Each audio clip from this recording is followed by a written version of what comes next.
নমস্কার, স্কিল বাংলা চ্যানেলে আপনাদের সকলকে স্বাগত জানাই।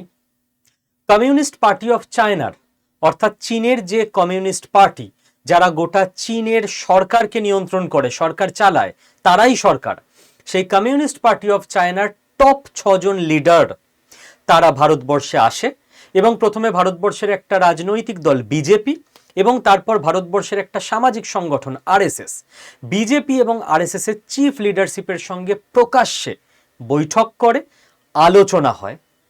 আমাদের প্রথমে মনে হতে পারে যে জিও পলিটিক্সের আলোচনা হয় এরকম একটা চ্যানেলে আমরা কোনো রাজনৈতিক দলের সঙ্গে অন্য দেশের কোনো রাজনৈতিক দলের আলোচনা, সেটাকে কেন আমরা আলোচনা করব, কিন্তু এর জিওপলিটিক্যাল তাৎপর্য মারাত্মক গভীরে রুটেড রয়েছে।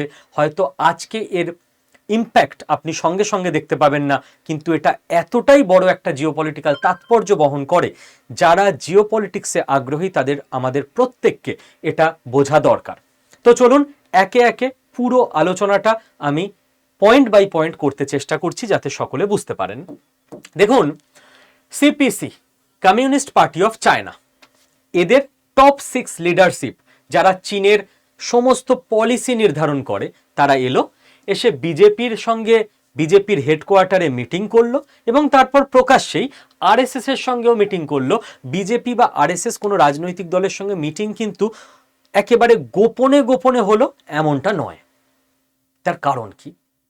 তার প্রথম কারণ, আমরা বিভিন্ন অ্যানালিস্টদের কথোপকথন এবং সমস্ত অ্যানালিস্টদের ভিউ পয়েন্টকে নিয়ে যেভাবে ব্যাখ্যা করতে পারি সম্ভাব্য বিষয়গুলো, তার প্রথম পয়েন্ট এটা থাকবে যে চীন একটা সিগন্যাল দিতে চাইছে যে ভারতবর্ষের সঙ্গে রিলেশন বেটারমেন্ট করতে চায় চীন।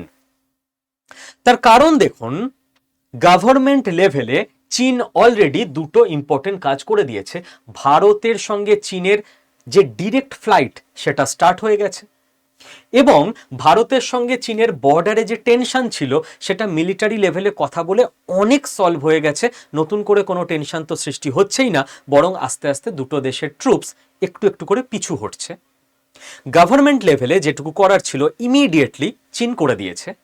এরপরেও ফার্টিলাইজার থেকে শুরু করে অন্যান্য বিজনেস অ্যাসপেক্টে গভর্নমেন্ট টু গভর্নমেন্ট কথাবার্তা তো হচ্ছে, কিন্তু চীন ভারতের সঙ্গে রিলেশন অত্যন্ত দ্রুত গতিতে ইমপ্রুভ করতে চায়, কোনো রকম দেরি করতে চায় না যে গভর্নমেন্টের সঙ্গে গভর্নমেন্টের রিলেশন ধীরে ধীরে উন্নতি হবে।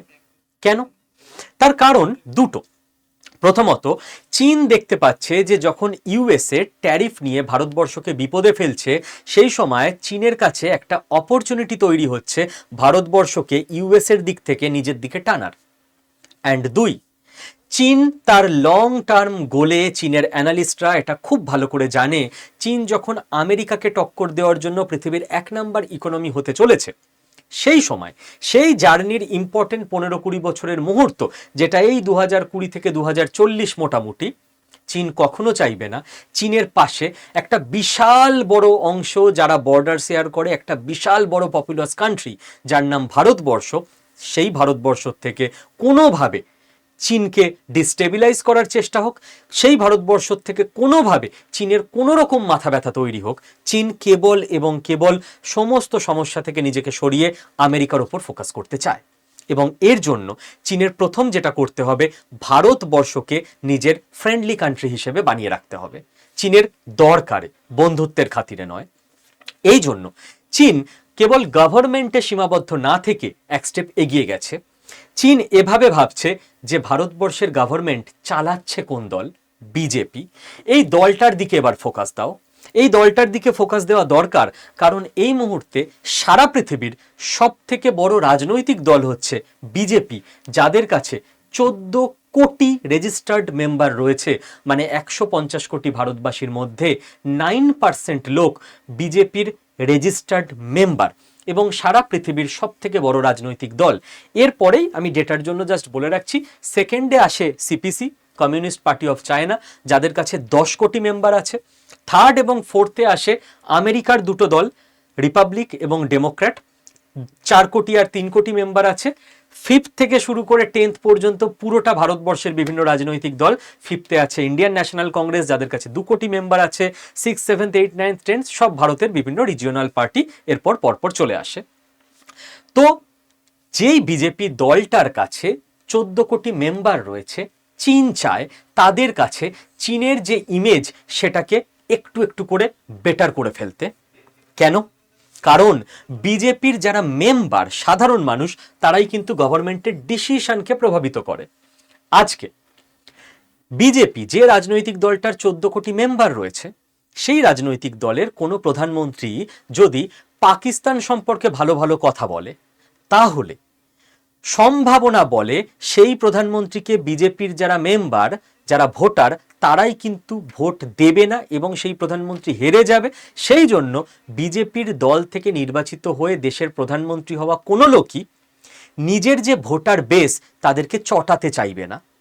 যে ভোটাররা যেরকম ডিম্যান্ড করে, ভোটাররা যা চায়, সরকার সেই রকম কাজই করবে, যারা ভোটার, যাতে করে ভোটাররা পরের বারও সরকারের সঙ্গে থাকে। কাজেই কোনো একজন ব্যক্তি তার ইচ্ছে হলো যে আমি পাকিস্তানের সঙ্গে বিশাল বন্ধুত্ব করে ফেলবো, তিনি চাইলেও পারবেন না, কারণ পাবলিক সেন্টিমেন্ট পাকিস্তানের এগেনস্টে। চীন যেহেতু এটা বোঝে এবং জানে যে ভারত সরকার চাইলেও চীনের সঙ্গে দ্রুত মারাত্মক সম্পর্ক উন্নতি করতে পারবে না, কারণ এর আগেও হিন্দি চিনি ভাই ভাই করে ভারতীয়দের ঠকতে হয়েছে। এর আগেও 1962 সালে চীন ভারতের সঙ্গে যুদ্ধ করে ভারতের জমি ছিনিয়ে নিয়েছে এবং এখনো দখলে রেখেছে। এর আগেও চীন পাকিস্তান সরকারকে সমর্থন দিয়েছে এবং এর আগেও চীনের সঙ্গে গালোয়ান ভ্যালিতে, ডোকলামে ভারতের সেনার কনফ্রন্ট হয়েছে। ভারতবাসী সেই কথা ভুলবে না, ভুলছে না। সেই জন্য ভারত সরকার যদি জিওপলিটিক্যাল অ্যাঙ্গেল থেকে চায়ও আমেরিকাকে চ্যালেঞ্জ জানাতে, কন্ট্রোলে রাখতে, চেকে রাখতে, চীনের সঙ্গে খুব দ্রুত সম্পর্ক উন্নতি করবে, তাহলেও ভারত সরকার পারবে না। কারণ ভারত সরকার যেই দলটা থেকে রিপ্রেজেন্ট বা ইলেক্টেড হয়েছে, সেই দলের যে হিউজ মেম্বার, তাদের সেন্টিমেন্ট চীনের এগেনস্টে। সেই জন্য চীনের কমিউনিস্ট পার্টির নেতারা খুব বেশি করে চায় গভর্নমেন্টের পরে গভর্নমেন্টকে, যে দল গভর্নমেন্ট তৈরি করেছে সেই দলের সঙ্গে ইন্টারাকশন করতে। তাতে করে এর পরের স্টেপ দেখলে আপনি বুঝতে পারবেন, গভর্নমেন্টের পরে এলো বিজেপি। চীনের কমিউনিস্ট পার্টির 6 লিডারশিপ, টপ লিডারশিপ, এরা বিজেপির সঙ্গে আলোচনা করে থেমে থাকলো না, এরা এক স্টেপ পিছনে চলে গেল, আরএসএস এর সঙ্গেও এরা দেখা করলো এবং মিটিং করলো। তার কারণ চীন এটাও বুঝেছে যে গভর্নমেন্ট তৈরি করেছে বিজেপি এবং বিজেপিকে তৈরি করেছে আরএসএস। আরএসএস হলো বিজেপির ইডিওলজিক্যাল ব্যাকবোন বা তাত্ত্বিক মতাদর্শের যে ভিত্তি, সেটা আরএসএস তৈরি করে বিজেপির জন্য। তাই প্রচন্ড বেশি করে আরএসএসকে বোঝা দরকার, আরএসএস এর সঙ্গে সম্পর্ক স্থাপন করা দরকার। আর এটা যদি করতে সম্ভব হয়, এটা যদি করতে পারে চীনের কমিউনিস্ট পার্টি, তাহলে চীন ভালো করেই জানে যে আরএসএস মেম্বারদের মধ্যে বা বিজেপি মেম্বারদের মধ্যে বা ভারতবর্ষের অনেক সাধারণ মানুষদের মধ্যে চীন সম্পর্কে কি ট্রাস্ট চলে আসবে? আসবে না। কিন্তু সাধারণ মানুষ বা আরএসএস মেম্বাররা, বিজেপি মেম্বাররা অন্তত ভারত সরকার যখন চীনের সঙ্গে কোনো ক্যালকুলেটিভ স্টেপ নেবে রিলেশন বেটার করার জন্য, তখন অন্তত ওকে থাকবে, বিরোধিতা করবে না।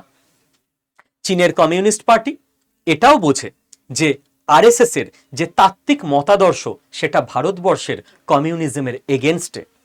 এই জন্য অ্যানালিস্টরা এটাও বলে যে চীনের কমিউনিস্ট পার্টি এবং চীন, আমি কেন বারবার চীনের কমিউনিস্ট পার্টি এবং চীন বলছি, যারা জানেন না একবার ক্লিয়ার করে দিই। চীনে কিন্তু একটাই দল, আমরা যেমন Trinamool, Congress, CPM, BJP, ISF, Humayun কবিরের দল, নোটা ইত্যাদি বিভিন্ন দলে ভোট টোট দিতে পারি পছন্দ মতো। চীনে সেটা হয় না। চীনে রাজনৈতিক দল একটাই, কমিউনিস্ট পার্টি অফ চায়না। সেই রাজনৈতিক দলের আলাদা আলাদা লিডার হতে পারে, লিডারকে চয়েস করা যাবে, পার্টি চয়েস করা যাবে না, পার্টি একটাই। কমিউনিজমের এগেনস্টে আর কোনো মতাদর্শ চীনে চলবে না। কাজেই চীনের কমিউনিস্ট পার্টি ভারতবর্ষে নকশাল এবং মাওবাদী আন্দোলনের সময় অনেক ইন্ধন জুগিয়েছিল যাতে করে ইন্ডিয়াতেও কমিউনিজম দিয়ে ছেয়ে দেওয়া যায়। চীন ব্যর্থ হয়েছে। চীনের কমিউনিস্ট পার্টি, অর্থাৎ যেটাই চীন সেটাই চীনের কমিউনিস্ট পার্টি, তারা চেষ্টা করেছিল নর্থ ইস্ট ইন্ডিয়াতে আস্তে আস্তে অ্যান্টি ইন্ডিয়া সেন্টিমেন্ট তৈরি করতে কিন্তু ব্যর্থ হয়েছে। এবং এই যে আরএসএস, যেই আরএসএস চীন জানে ভারতবর্ষের সোসাইটিতে খানিক ডিপ স্টেট হিসেবে কাজ করে, সেই আরএসএস সম্পূর্ণ লেফটের এগেনস্টে, কমিউনিজমের এগেনস্টে, দক্ষিণপন্থী বা রাইট উইং। যেহেতু চীনকে সম্পূর্ণ মতাদর্শগতভাবে বিরোধী দক্ষিণপন্থী একটা দেশকে পাশে নিয়ে চলতে হবে অন্তত নেক্সট অনেকগুলো বছর, তাই জন্য চীন খুব করে চাইছে আরএসএস এর সঙ্গেও সম্পর্ক যাতে অন্তত মতাদর্শগত সমঝোতা না হলেও যাতে একটা আনুষ্ঠানিকভাবে দুজন দুজনকে সম্মান করে, দুজন দুজনকে বুঝতে পারে, চিনতে পারে, সেই রকম একটা গ্রাউন্ড তৈরি করে নেওয়া যায়। এই জন্যেও আরএসএস এর সঙ্গে দেখা করাটা চীনের কমিউনিস্ট পার্টির জন্য অত্যন্ত ইম্পর্ট্যান্ট। চীন সেকেন্ড আমরা বলতেই পারি খুব করে চাইছে আরআইসি বা রাশিয়া, ইন্ডিয়া, চায়নার যে ট্রয়কা, যা আমেরিকাকে গ্লোবাল স্টেজে বিরোধিতা করার জন্য একটা অত্যন্ত ইম্পর্টেন্ট প্ল্যাটফর্ম হিসেবে গঠিত হতে পারে, তার গ্রাউন্ড তৈরি করতে চাইছে। এবং সেই গ্রাউন্ডে সব থেকে বেশি এই মুহূর্তে ভয়ভীত, যাদের কাছে নাইটমেয়ার, দুঃস্বপ্ন এটা, তারা হচ্ছে America, United states of America, USA. কারণ ইউএসএ এটা খুব ভালো করে বোঝে যে ইন্ডিয়ার সাধারণ মানুষের যে সেন্টিমেন্ট, হিউম্যান সেন্টিমেন্টে যদি চীনের প্রতি বিরোধিতা চলে যায়, চীনের প্রতি ভরসা ইন্ডিয়ানরা কখনোই করবে না। ক্যালকুলেটিভ স্টেপ যদি ইন্ডিয়ানরা নিতে শুরু করে যে ভাই ভরসা আমরা করছি না কিন্তু অন্ধ বিরোধিতাও করব না, তাহলে সব থেকে বেশি বিপদ আমেরিকার। কারণ পরবর্তীকালে কোনো সরকার, কোনো প্রধানমন্ত্রী, কোনো টিম আসতে পারে ভারতবর্ষে যারা হয়তো আমেরিকার সঙ্গে অ্যালাইন হলো, কিন্তু সাধারণ ভারতীয়দের সেন্টিমেন্টে যদি আমেরিকাকে শত্রু হিসেবে দেখা হয় এবং চীনকে বন্ধু না হোক অন্তত ঠিকঠাক প্রতিবেশী হিসেবে দেখা হয়, তাহলে লং টার্মে সব থেকে বেশি বিপদে পড়বে ইউএসএ। কারণ ভারতবর্ষ লং টার্মের জন্য আরআইসি ট্রয়কার অন্তর্ভুক্ত হতে চেষ্টা করবে বা সম্ভাবনা বেড়ে যাবে। আর ইউএসএ কোনোভাবে চাইবে না আরআইসি তৈরি হোক। আরআইসি তৈরি হওয়া মানে ইউএসএর জন্য সেটা সব থেকে বড় জিওপলিটিক্যাল ব্লান্ডার। কাজেই এই যে কমিউনিস্ট পার্টি অফ চায়নার ইন্ডিয়াতে ভিজিট এবং বিজেপি এবং আরএসএস এর সঙ্গে মিটিং, এটা আমাদের একদিকে সুবিধা দেয় ইউএস এর সঙ্গে ট্যারিফ নেগোসিয়েশনের জন্য। ইউএস এর মনে এই ভয়টা ইনডিরেক্টলি আমরা বসিয়ে দিতে পারি, ঢুকিয়ে দিতে পারি যে আমাদের কাছে অপশন আছে চীন এবং রাশিয়া। যাতে করে আমি বারবার এই চ্যানেলে যেটা বলি, ইন্ডিয়ার এই মুহূর্তে উচিত হবে চীনের থেকেও সুযোগ আদায় করা, ইউএস এর থেকেও সুযোগ আদায় করা, যে আমরা কোনো দিকে যাব না, কিন্তু আমাদের যদি কোনোভাবে নেগলেক্ট করো, গেলাম অন্যদিকে, মরো তোমরা। ইন্ডিয়ার কাছে এখন কিং মেকার হওয়ার অপরচুনিটি রয়েছে। চীন এবং আমেরিকা, ইন্ডিয়া যেদিকে ঝুঁকবে তারাই কিন্তু নাম্বার ওয়ান হবে। এহেন অবস্থায় আমরা বলতে পারি যে চীন থার্ড যে পয়েন্ট সেটা হচ্ছে একটা হিউম্যান টু হিউম্যান রিলেশন গঠন করতে চায় ভারতবর্ষের সঙ্গে। হিউম্যান টু হিউম্যান রিলেশন মানে, হিউম্যান টু হিউম্যান রিলেশন মানে আপনি এভাবে ভাবতে পারেন, রাশিয়া ভারতবর্ষের বন্ধু রাষ্ট্র। রাশিয়ার কথা বললেই আপনি সম্মান করবেন, শ্রদ্ধা জানাবেন। ভারতবর্ষের কোনো দলের কোনো সরকার রাশিয়ার এগেনস্টে সিদ্ধান্ত নিলে আমাদের একটু মনের মধ্যে অস্বস্তি হবে যে না না, এ তো ঠিক কাজ করছে না। কিন্তু রাশিয়ার সঙ্গে আমাদের কি হিউম্যান টু হিউম্যান রিলেশন তৈরি হয়েছে? আমাদের বিজনেসম্যান কি রাশিয়ায় যায় বিজনেস করতে? রাশিয়ান ল্যাঙ্গুয়েজ কি আমরা বুঝি? Language interchange program, culture interchange program, এগুলো কি তৈরি হয়েছে? হয়নি। চীন চায় এই ব্যাপারটায় জোর দিতে যাতে চাইনিজ কালচার এবং ইন্ডিয়ান কালচার আস্তে আস্তে কাছাকাছি আসতে পারে। এবং তার জন্য একটা বড় সংগঠন দরকার ইন্ডিয়াতে, যারা চাইনিজ কালচারের সঙ্গে আস্তে আস্তে অ্যালাইন করবে, সেমিনার করবে, ওয়ার্কশপ করবে, ল্যাঙ্গুয়েজ এক্সচেঞ্জ প্রোগ্রাম করবে। আরএসএস হতে পারে সেই সংগঠন। ফোর্থ পয়েন্ট আমরা বলতেই পারি যে লিডার্স কোনো দেশের কোনো টপ লিডার, প্রেসিডেন্ট বা প্রাইম মিনিস্টার, তিনি একজন যদি অনেক দিন থেকে যায় তাহলে বিদেশের জন্য অনেক সুবিধা হয়। কিরকম? আমি উদাহরণ দিই। ধরুন রাশিয়ায় পুতিন অনেক দিন ধরে রয়েছে রাষ্ট্রপতি হিসেবে এবং ভারতবর্ষ অনেক দিন আগে থেকেই জানে যে পুতিন এখন অনেক দিন থাকবে। তাতে করে শুধু ভারতবর্ষ না, অন্য যে কোনো দেশের একটা সুবিধা হয়। যদি একই লিডার্স থেকে যায় তাহলে পলিসি কন্টিনিউয়েশন জেনারেলি চলে, যে ইনি একটা দেশকে নিয়ে যেটা ভাবেন, যেভাবে প্ল্যান করেন সেইভাবেই চলবে। হঠাৎ করে অন্য একজন নেতা চলে এলে তার দল, তার ভাবাদর্শ, তার প্ল্যানিং অন্য হয়ে যায়। আবার প্রত্যেকটা দেশের সঙ্গে জিওপলিটিক্যাল ইন্টারেস্ট বা ডিল চেঞ্জ হতে থাকে। কিন্তু দেখুন, যেহেতু রাশিয়াতে দীর্ঘদিন ধরে পুতিন রয়েছে, আমি যদি উদাহরণ দিই, ভারতের জন্য সুবিধা কি হয়েছে? ভারতবর্ষে আজ থেকে 20 থেকে 22 বছর আগে যে RNDWর হেডকোয়ার্টারে রাশিয়া ডেস্ক রয়েছে, রাশিয়া ডেস্কের অফিসাররা পুতিন ফাইল যে মেনটেন করছে, সেখানে প্রত্যেকটা মুহূর্তে পুতিন যখনই পাবলিক প্রেজেন্সে আসছে, সেটা ভারতবর্ষ হোক, রাশিয়া হোক বা পৃথিবীর বিভিন্ন দেশ হোক, সেখানে ভ্লাদিমির পুতিনের বডি ল্যাঙ্গুয়েজ, কতবার তিনি আই ব্লিঙ্ক করছেন, তার কাঁধের পশ্চার কি থাকছে, তার হাঁটার স্পিড কোন দেশে গেলে বাড়ছে, কোন দেশে গেলে কমছে, তিনি কোন দেশের লিডারের সঙ্গে হাত মেলানোর সময় হ্যান্ডশেকের ভঙ্গি কেমন থাকছে, তিনি কতটা হাসছেন, তিনি যখন কোনো গ্লোবাল স্টেজে উপস্থিত রয়েছেন, কোনো বিশেষ দেশের লিডারকে দেখে তার বডি ল্যাঙ্গুয়েজ সামান্য চেঞ্জ হচ্ছে কিনা, এই প্রত্যেকটা জিনিস অনবরত ট্র্যাক করছে, ম্যাপিং করছে, প্রোফাইলিং করছে, আপডেট করছে। কারণ RNDWর অফিসাররা একটা কথা জানে, বডি নেভার লাইজ। আপনি কোনো একটা দেশকে পছন্দ করেন না, মুখে তার সম্পর্কে ভালো ভালো কথা বলতে পারেন, কিন্তু আপনার বডিতে যদি সূক্ষ্মভাবে দেখা হয়, যেভাবে RNDWর অফিসারদের ট্রেনিং হয়, তারা অনেক কিছু বুঝে নিতে পারবে। আপনার বডি কিন্তু সহজে মিথ্যে কথা বলতে পারে না। তার চোখের ব্লিঙ্ক, তার হাসির স্থায়িত্ব, তার কাঁধের পশ্চার, তার হাঁটার স্পিড, তার বসার স্টাইল, তার হ্যান্ডশেকের ধরন, এগুলো অনেক কথা বলে দেয়। কাজেই আমরা যে রাশিয়াকে এইভাবে ট্র্যাক করতে পারি, কারণ রাশিয়ার লিডার একজনই ফিক্সড রয়েছে। ভারতবর্ষ এটা জানে যে চীনের লিডারও ফিক্স থাকবে, হয়তো শি জিনপিং থাকবে না, কিন্তু যে থাকবে সে কমিউনিস্ট পার্টি অফ চায়না থেকেই হবে। কাজেই হয়তো মানুষ বদলে যাবে, কিন্তু তার ভাবাদর্শ মোটামুটি একই রকম হবে। চীন খুব করে চায় ভারতবর্ষকে এই ক্ষেত্রে ট্র্যাক করতে, ম্যাপিং করতে, প্রোফাইলিং করতে। লাস্ট কিছু বছর ধরে প্রধানমন্ত্রী নরেন্দ্র মোদী রয়েছেন ভারতবর্ষের টপ লিডার হিসেবে। তার প্রত্যেকটা দেশকে নিয়ে প্ল্যানিং একটা গতে বাঁধা সিস্টেমে চলে। কালকে যদি রাহুল গান্ধী প্রধানমন্ত্রী হন, মমতা ব্যানার্জি প্রধানমন্ত্রী হন, তেজস্বী যাদব প্রধানমন্ত্রী হন, অরবিন্দ কেজরিওয়াল প্রধানমন্ত্রী হন, তাদের থট প্রসেস সম্পূর্ণ আলাদা হবে। চীন এটা খুব করে বোঝে যে প্রধানমন্ত্রী মোদীর বয়স হয়েছে এবং তারপর নতুন কেউ আসবে।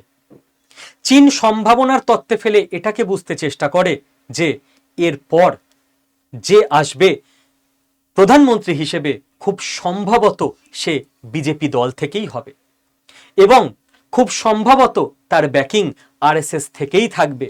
যেহেতু আমি আগেও বলেছি, ভারতবর্ষের ডিপ স্টেট হিসেবে কাজ করে RSS।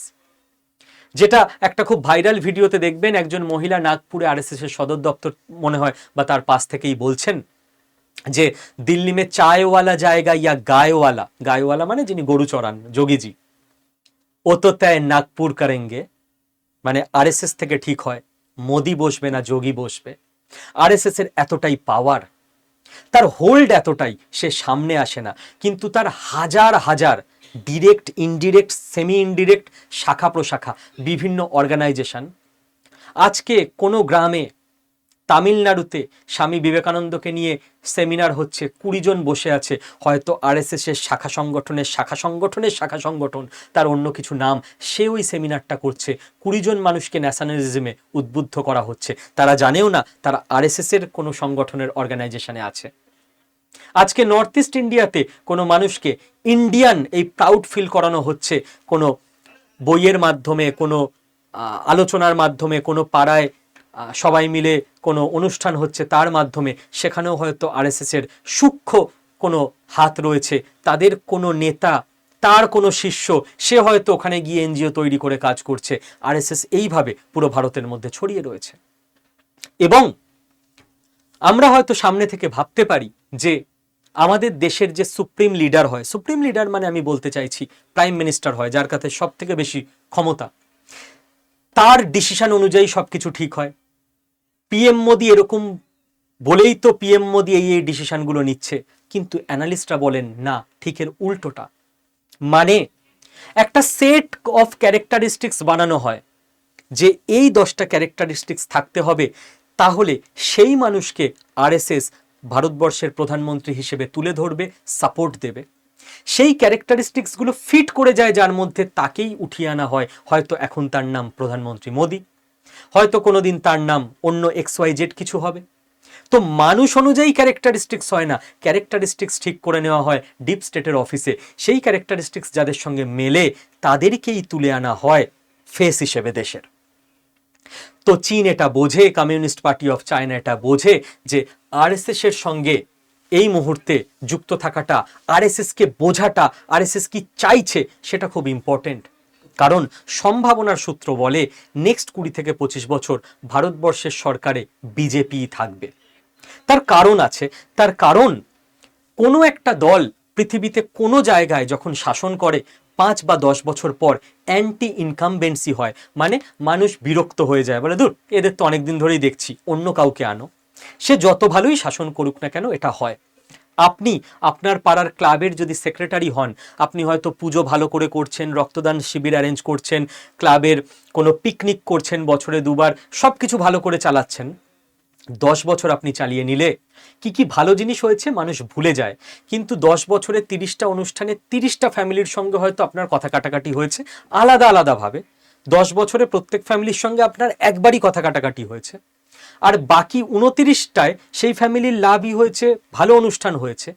কিন্তু 11তম বছরে আলটিমেটলি 30টা ফ্যামিলি আপনার বিরুদ্ধে যাবে, প্রত্যেকে আপনার সঙ্গে যখন মনোমালিন্য হয়েছে সেইটাই মনে রাখে, কি কি ভালো জিনিস হয়েছে সেটা মনে রাখেন। এটা হিউম্যান সাইকোলজি। আপনি দেখুন আমাদের স্কিল বাংলায় অনেক কোর্স হয়, আমি জানি এক একটা কোর্সে 500 জন, 1000 জন, 1500 জন থাকে। যদি একজনেরও খারাপ লাগে তিনি এসে অবশ্যই কমেন্টে লিখবেন, কিন্তু 499 জনের ভালো লাগলেও হয়তো 2 জন এসে লেখেন যে ভালো লেগেছে কোর্সটা। এটা হিউম্যান সাইকোলজি, এটা আমিও করি, আমিও এর বাইরে নই। তো চীন এটা খুব ভালো করেই দীর্ঘদিন ধরে লক্ষ্য করছে যে ভারতবর্ষে যে দলটা এই মুহূর্তে সরকার গঠন করেছে, ক্ষমতায় আছে বিজেপি, সে যদি পুরো ভারত জুড়ে তার সাপোর্ট থাকতো, মানে যেখানেই তার সাপোর্ট সিস্টেম থাকুক না কেন, 5 বছর 10 বছর পর আস্তে আস্তে অ্যান্টি ইনকামবেন্সি আসবে, ধর এরা ভালো না, এবং সেই দল পড়ে যাবে, অন্য দল ক্ষমতায় আসবে। কিন্তু বিজেপির গ্রোথ স্টোরি অন্যরকম। দেখুন 2009 সাল থেকে আমরা যদি ফলো করতে শুরু করি, বিজেপি সেই সময় ভোট পেত হিন্দি বেল্টের, মানে ওই উত্তরপ্রদেশ, বিহার, মধ্যপ্রদেশ, রাজস্থান, গুজরাট, হিন্দুদের আপার কাস্টের, তাহলে পুরো ভারতের নয়, হিন্দি বেল্টের সমস্ত রিলিজিয়ানের নয়, হিন্দুদের, এবং তার মধ্যেও সমস্ত কাস্টের নয়, আপার কাস্টের। খেয়াল করে দেখুন 2014 তো এদের 2009 যে বেসটা ছিল, সেই বেসটাই ছিল গোটা দেশের মধ্যে খুব একদম পিন পয়েন্টেড কিছু অংশ থেকে সমর্থন পাওয়া। তাহলে যদি সমর্থন 10 বছর পর হারায়ও, ঠিক এই অংশগুলোর সমর্থন হারাবে, বাকি অংশের তো সমর্থন আসেইনি, তো হারাবে কি করে সমর্থন? বোঝার চেষ্টা করুন। 2014 হিন্দি বেল্টের ভোটেই কিন্তু বিজেপি সরকার গঠন করে, কিন্তু সেখানে কাস্টের ব্যাপারটা চলে যায়, সমস্ত কাস্ট ভোট দেয় হিন্দুদের, সমস্ত মানে বেশিরভাগ। খেয়াল করে দেখুন 2019-এ বিজেপি এই হিন্দু ভোট ধরে রাখে, হিন্দি বেল্টের ভোট ধরে রাখে, এবং তারপর ইস্টার্ন ইন্ডিয়া 2019 খেয়াল করে দেখুন, পশ্চিমবঙ্গ, যেখানে এর আগে বিজেপির অ্যাজ কেউ ছিল না, 18খানা এমপি পশ্চিমবঙ্গ থেকে হয়ে যায়। অর্থাৎ বিজেপি নতুন একটা জায়গা এক্সপ্যান্ড করলো। পশ্চিমবঙ্গ থেকে ভোট কমবে কি? ভোট তো ছিলই না, তো কমারও সম্ভাবনা নেই। যদি সাপোর্ট বেস কমে তবেই না কোনো একটা পার্টি ডুববে। তো এদের তো ফুটফল ছিলই না, যেখানে ছিল না সেখান থেকে তো কেবল বাড়তে পারে, কমতে তো পারে না। খেয়াল করে দেখুন 2024, দেখুন 15 বছর হয়ে গেছে, তার মানে যারা 15 বছর আগে সাপোর্ট করেছিল, সাইকোলজির নিয়ম বলে তারা আবার 10 বছর বিরুদ্ধে যাবে, অন্য দলকে সাপোর্ট করবে। সাইকোলজি খেয়াল করে দেখুন 2024-এ হিন্দু ভোট কমেছে বিজেপির, হিন্দি ল্যান্ডের ভোট কমেছে। উত্তরপ্রদেশে খুব সম্ভবত সব থেকে বড় রাজ্য, লোকসভার সিট হিসেবে মাত্র 37টা, আমি যদি ভুল না করি, সিট পেয়েছিল বিজেপি, কিন্তু তবু এরা হারেনি, কারণ ইস্ট থেকে মারাত্মক বিজেপির ভোট বেড়ে যায়। ওয়েস্ট বেঙ্গলে 12খানা এমপি বজায় রেখে উড়িষ্যা পুরো জিতে নেয়, তার মানে অন্য যে জায়গায় বিজেপির ফুটফল ছিল না, বিজেপির যখন ট্র্যাডিশনাল ভোট ব্যাংক আস্তে আস্তে কমছে, অন্য জায়গা থেকে আবার বাড়ছে। 2024-এ নর্থ ইস্ট 2024-25 নাগাদ দেখুন বিজেপি জিতছে, এবং যখন ওদের ট্র্যাডিশনাল হিন্দু ভোট ব্যাংক কমছে, সেই সময় নর্থ ইস্টের খ্রিস্টানরা বিজেপিকে সমর্থন করছে এবং বিজেপি শাসিত রাজ্য হচ্ছে। গোয়া, খ্রিস্টানরা প্রচুর পরিমাণে আছে, সেখানে বিজেপির সরকার তৈরি হচ্ছে। খেয়াল করে দেখুন জেনজি মারাত্মক মোদি মানুষটার নামের ক্যারিসমায় বা ব্যক্তিত্বের ক্যারিসমায় ভোট দিচ্ছে। এখানে দেখুন আর কোনো নির্দিষ্ট হিন্দি বেল্ট বা ইস্ট নেই, জেনজি মানে পুরো দেশের জেনজি, মুসলিম বা হিন্দু বা খ্রিস্টান নেই, পুরো জায়গার জেনজিরা, অনেক মুসলিম জেনজি, খ্রিস্টান জেনজি, তারাও ভোট দিচ্ছে বিজেপিকে। চীন, কমিউনিস্ট পার্টি অফ চীন এটা বোঝে যে এরপর বিজেপি নজর দিয়েছে সাউথে, যেখানে ওদের কিচ্ছু নেই, তো হারানোর কোনো জায়গাই নেই। তো যখন বিজেপির হার্টল্যান্ডের ভোট কমবে, ইউপি, মধ্যপ্রদেশ, রাজস্থান, মধ্যপ্রদেশে তো 29টা সিট জিতেছে, তো এবার তো কমতে বাধ্য, সব থেকে ভালো ফল হলে সেম থাকবে, বাড়তে তো পারে না।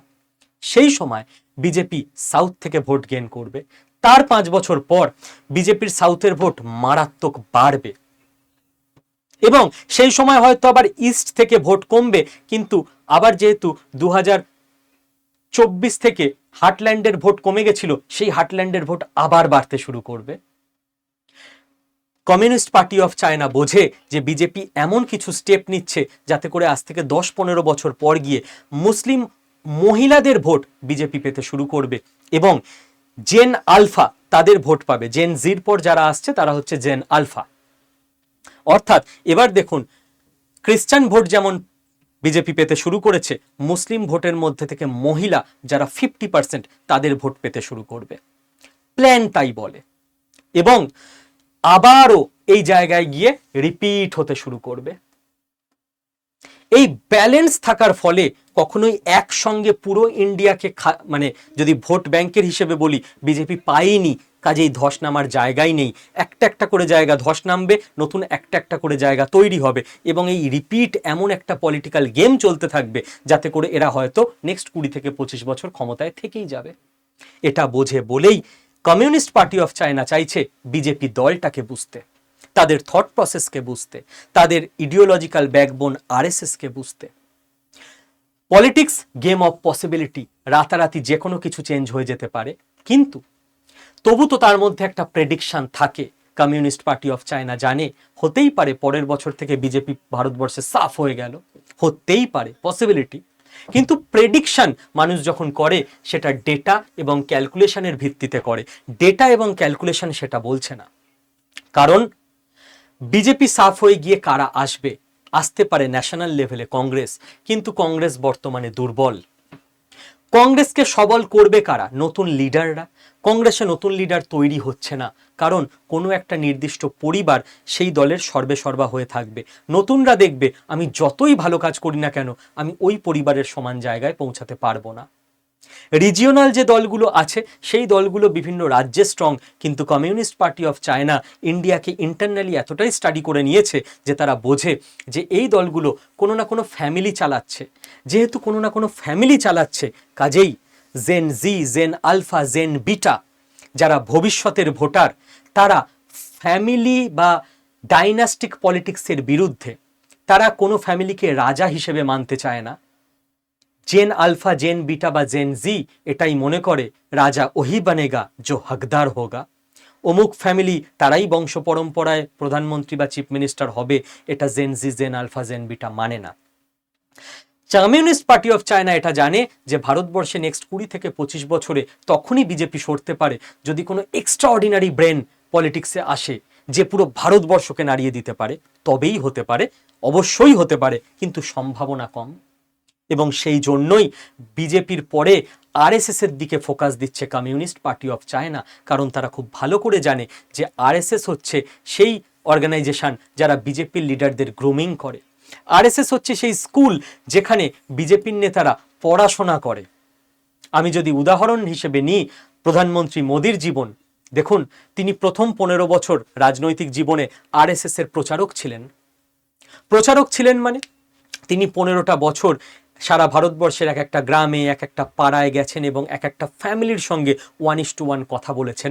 15 বছরের যে হিউজ এক্সপিরিয়েন্স, এটা ওনার হলো কোথা থেকে? আরএসএস এর প্রচারক হবার ফলে। তারপরে দেখুন, উনি পরের 15 বছর বিজেপির ওয়ার্কার, বিভিন্ন পাড়ায় গ্রামে ঘুরে ঘুরে বেরিয়েছেন, রাজনৈতিক কাজ করেছেন, মানে গ্রাউন্ড লেভেলের এক্সপিরিয়েন্স। খেয়াল করে দেখুন, তারপরের 15 বছর উনি একটা স্টেটের অ্যাডমিনিস্ট্রেটিভ হেড, গুজরাটের সিএম, মানে অ্যাডমিনিস্ট্রেশন গুলে খেয়েছেন। তারপরে উনি ভারতবর্ষের প্রধানমন্ত্রী। এই 45 বছরের হিউজ এক্সপিরিয়েন্স যে মানুষটার মধ্যে রয়েছে, সে ভালো না খারাপ এটা আমাদের কোশ্চেন নয়, এটা তো প্রত্যেকে আপনারা আলাদা আলাদাভাবে জাজ করবেন, কিন্তু স্ট্রং।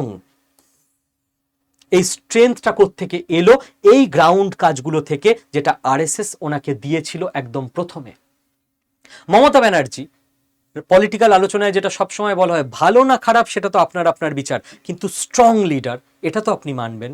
3বার ব্যাক টু ব্যাক একটা রাজ্যে সিএম হয়েছেন, তিনি স্ট্রিট ফাইটার, তিনি বিরোধিতা করতে জানেন, মিছিল করতে জানেন, পলিটিক্সটা বোঝেন। ভালো খারাপ আলাদা ব্যাপার, কিন্তু স্ট্রং। রাজনীতিতে প্রধানমন্ত্রী মোদী, সিএম মমতা ব্যানার্জি, এদের স্ট্রং লিডার বলে মনে করা হয়। এদের কথা বলার ভঙ্গি আছে, ওরেশন স্কিল আছে, ম্যানেজমেন্ট স্কিল আছে, গ্রাউন্ড রিয়ালিটি বোঝে, মানুষের পালস বোঝে এরা। এবং কমিউনিস্ট পার্টি অফ চায়না এটা দেখতে পাচ্ছে যে লাস্ট 10-15 বছরে যতদিন বিজেপি সেন্ট্রালে, আরএসএস মারাত্মকভাবে বাড়ছে, আরএসএস ফান্ডিং পেয়েছে অনেক বেশি, আরএসএস এর শাখা অনেক জায়গায় ছড়িয়েছে। কংগ্রেস আমলে আরএসএসকে ব্যান করে রাখা হতো, কিন্তু বিজেপি গভর্নমেন্ট এসে সরকারি চাকরিজীবী মানুষরা আরএসএস এ যুক্ত হতে পারবে না যে দীর্ঘদিন ভারতবর্ষে নিয়ম ছিল, সেই নিয়মও তুলে দিয়েছে। তো আজ থেকে 45 বছর আগে কংগ্রেস আমলে যখন আরএসএস মারাত্মক ছোট ছিল, সেই সময়কার গ্রুমিংয়ে যদি একজন নরেন্দ্র মোদী তৈরি হয়ে যায়, আজকের আরএসএস যখন এতটা বড়, সেই সময়কার গ্রুমিংয়ে না জানি আজ থেকে 20 বছর পর কটা নরেন্দ্র মোদী তৈরি হয়ে যাবে। কমিউনিস্ট পার্টি অফ চায়না এই জন্য আরএসএসকে গুরুত্ব দিতে চায়। কমিউনিস্ট পার্টি অফ চায়না দেখছে যে ক্রমশ বিজেপির লিডারশিপ হার্ড লাইনার হচ্ছে। দেখুন, প্রথমে আমরা মনে করতে পারি অটল বিহারী বাজপেয়ীর কথা, তিনি সফট মানুষ, কিন্তু তার পাশেই ছিলেন এলকে আদবানি, লালকৃষ্ণ আদবানি, তিনি হার্ড লাইনার।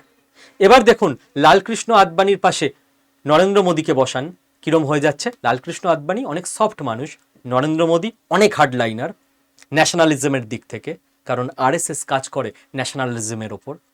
খেয়াল করে দেখুন, নরেন্দ্র মোদী পাশে অমিত শাহকে বসিয়ে দিন, নরেন্দ্র মোদী অনেক সফট মানুষ, মডারেট, অমিত শাহ আরও বেশি হার্ড লাইনার। দেখুন, অমিত শাহর পাশে যোগী আদিত্যনাথকে বসিয়ে দিন, অমিত শাহ অনেক সফট মানুষ, যোগী আদিত্যনাথ হার্ড লাইনার। দেখুন, যোগী আদিত্যনাথের পাশে হেমন্ত বিশ্ব শর্মাকে বসিয়ে দিন, যোগী আদিত্যনাথ সফট লাইনার, হেমন্ত বিশ্ব শর্মা আরও বেশি হার্ড লাইনার।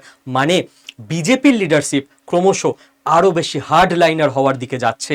আর যখন ইন্ডিয়াতে এই রকমভাবে ন্যাশনালিজমের বৃদ্ধি হচ্ছে, সেই সময় চীন যদি ইন্ডিয়ার মানুষের সেন্টিমেন্টে শত্রু দেশ হিসেবে বিবেচিত হয়, তাহলে না তো ইন্ডিয়ার লিডারশিপ, না তো বিজেপির মেম্বাররা, আরএসএস মেম্বাররা, না তো ইন্ডিয়ান সোসাইটি চীনের সঙ্গে ইন্ডিয়ান গভর্নমেন্টের খুব একটা ভালো রিলেশন করতে দেবে। এবং চীন এটাও বুঝতে চায় যে এই ন্যাশনালিজমের আবেগে ছুটে চলা ইন্ডিয়ার চায়না পলিসি কি হতে যাচ্ছে। চায়না পলিসি বুঝতে গেলে গভর্নমেন্টকে বুঝতে হবে, গভর্নমেন্টকে বুঝতে গেলে বিজেপিকে বুঝতে হবে, আর বিজেপিকে বুঝতে গেলে আরএসএসকে বুঝতে হবে। এই জন্য জিওপলিটিক্সের দিক থেকে চীনের কমিউনিস্ট পার্টির টপ লিডারশিপের ইন্ডিয়া ভিজিট এবং আরএসএস বিজেপির সঙ্গে মিটিং এতটাই ইম্পর্টেন্স রাখে আজকের দিনের জন্য না, আজ থেকে 20 বছর পরের জন্য। আশা করি গোটা ব্যাপারটা জিওপলিটিক্যাল অ্যাঙ্গেল থেকে আপনাদেরকে ক্রিস্টাল ক্লিয়ার করে দিতে পেরেছি। লাস্ট একটাই অ্যানাউন্স করে দেবো আপনাদের জন্য যে আগামীকাল লাস্ট ডেট, যার পর আমাদের স্টক মার্কেটের কোর্স ফিজ, যেরকম আমি আপনাদের আগেই জানিয়ে রেখেছিলাম, বেড়ে যাবে। তো আমাদের স্টক মার্কেটের কোর্স একেবারে রেডি। এই মুহূর্তে আপনি এনরোল করলে এই মুহূর্তে আপনি ক্লাস করা শুরু করে দিতে পারবেন। পুরো রেকর্ডেড কোর্স রেডি আছে। পড়াশোনা করুন, ফাইন্যান্সিয়াল নলেজ গেইন করুন, নিজের পরিবারের আর্থিক সমৃদ্ধি করুন, পড়াশোনা করে ফাইন্যান্সিয়াল লিটারেসি অর্জন করে পড়াশোনা না করে নয়। আর স্টক মার্কেটের কোর্সে এনরোল করার জন্য আমার টিমের ফোন নাম্বার এটা 9650634247। আমার টিমকে এখনই ফোন করুন, এখনই এনরোল করুন, কারণ আগামীকালের পর কিন্তু প্রাইস অনেকটা বেড়ে যাবে। আমি চাইবো না আপনাদেরকে বেশি ফিজে এনরোল করতে হন। ভালো থাকবেন প্রত্যেকে।